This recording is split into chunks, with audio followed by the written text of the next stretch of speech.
Hello दोस्तों, मैं हूं एडवोकेट ईशान, एक्सपर्ट वकील में आपका स्वागत है। दोस्तों, आज हम बात करेंगे डिस्चार्ज और एक्विटल के बारे में कि डिस्चार्ज किसे कहा जाता है और एक्विटल किसे कहा जाता है, और अगर किसी व्यक्ति को डिस्चार्ज मिल जाता है किसी केस में तो क्या बाद में उसके ऊपर कोई प्रोसीजर की जा सकती है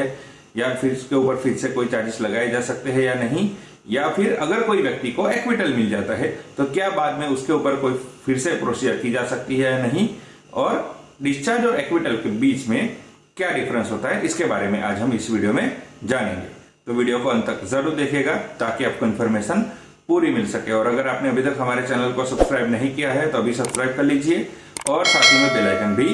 दबा दीजिए ताकि ऐसे ही लीगल नॉलेज और लीगल वीडियो जैसे ही अपलोड हो आप तक नोटिफिकेशन तुरंत पहुंच सके। तो चलिए शुरू करते हैं।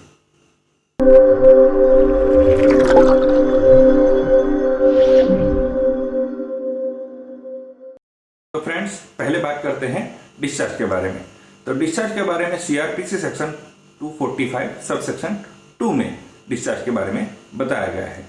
डिस्चार्ज का मतलब ये होता है कि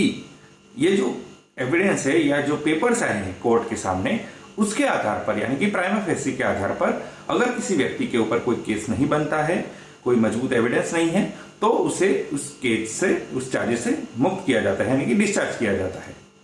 ये जो प्रोसीजर होती है डिस्चार्ज की, ये कभी भी ट्रायल के कभी भी किसी भी स्टेज में की जा सकती है। लेकिन जनरली क्या होता है कि जो डिफेंस लॉयर होते हैं वो शुरुआत के स्टेज में ही अगर कोई मजबूत एविडेंस ना हो या फिर जो पेपर्स है उसके, या फिर जो कंप्लेनेंट है उसके कंप्लेन में अगर कोई तथ्य मजबूत नहीं होते तो उसके आधार पर वो डिस्चार्ज एप्लीकेशन लगाते हैं। और अगर न्यायालय को, यानी कि कोर्ट को भी ये लगता है प्राइमा फेसी में कि ये जो पेपर्स है, ये जो एविडेंस है, उसके आधार पर इस व्यक्ति के खिलाफ कोई आरोप है वो मजबूत नहीं है और कोई केस नहीं बन रहा है, तो उसे डिस्चार्ज मिल जाता है।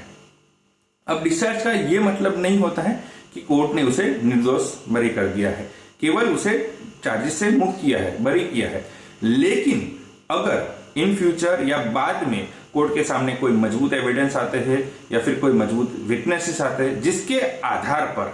अगर बाद में फिर से उस व्यक्ति के ऊपर आरोप है वो तय हो रहे हैं या फिर चार्जेस लग सकते हैं। क्योंकि जब प्राइमा फेसी था, शुरुआत का स्टेज था, तब इतने पक्के सबूत नहीं थे, इतने पक्के एविडेंस नहीं थे, उतने पक्के जो पेपर्स थे उसमें यह साबित नहीं हो रहा था कि उस व्यक्ति के खिलाफ कोई चार्जेस लग सकता था। लेकिन बाद में अगर कोई मजबूत एविडेंस मिलता है या कोई मजबूत विटनेसेस मिलता है या इस तरीके से अगर कोई होता है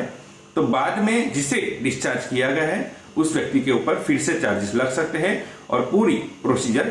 की जा सकती है। अब डिस्चार्ज में जनरली शुरुआत के स्टेज में होता है।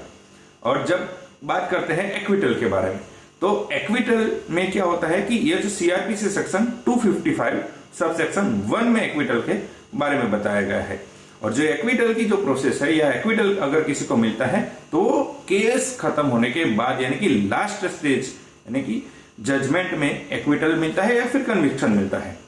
तो अगर किसी व्यक्ति को एक्विटल मिला है, यानी कि इसमें ये पूरी प्रोसीजर है, पूरा ट्रायल चला होगा, ट्रायल में विटनेसेस होंगे, कंप्लेनेंट की जुबानी हुई होंगी, क्रॉस एग्जामिन हुआ होगा, एग्जामिन हुआ होगा, सारे एविडेंस को देखा गया होगा, विटनेसेस को एग्जामिन किया गया होगा, विटनेसेस को क्रॉस एग्जामिन किया होगा, उसके बाद आर्ग्यूमेंट की गई होगी। तो ये जो पूरा ट्रायल है वो चला होगा और उस ट्रायल में कोर्ट के सामने इतने तथ्य नहीं होंगे या फिर इतने मजबूत एविडेंस या ये नहीं होंगे जिससे ये आरोप है वो तय होते हैं, यानी कि आरोप जिसे माना जाता है। तो इसके आधार पर कोर्ट उसे एक्विटल देती है, किसी भी व्यक्ति को फिर एक्विटल देती है, यानी किसी भी जो आरोपी है उसे एक्विटल देती है। तो अगर एक्विटल किसी आरोपी को मिलता है, यानी कि उसे आरोप से निर्दोष करार दिया जाता है, आरोप से बरी कर दिया जाता है, तो बाद में उस केस में उस नए एविडेंस के आधार पर उस पर कोई एक्विटल में कोई प्रोसीजर नहीं की जा सकती है।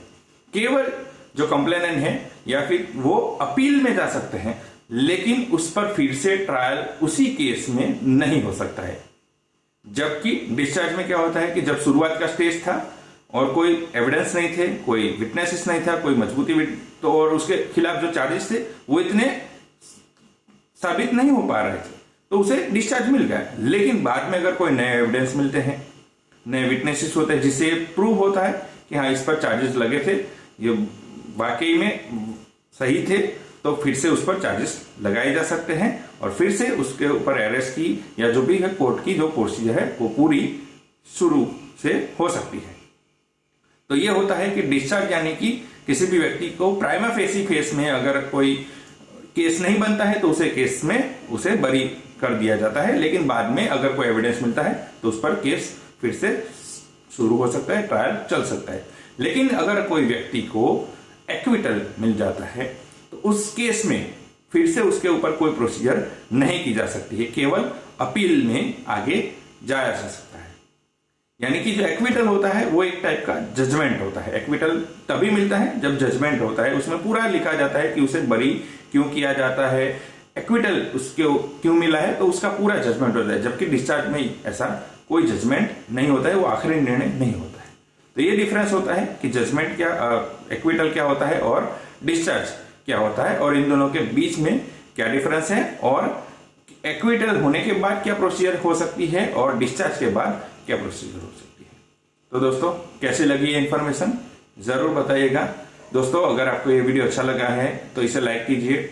शेयर कीजिए। कोई सवाल हो तो आप कमेंट कर सकते हैं या फिर हमारे नंबर पर कॉल कर सकते हैं या फिर आप व्हाट्सएप भी कर सकते हैं।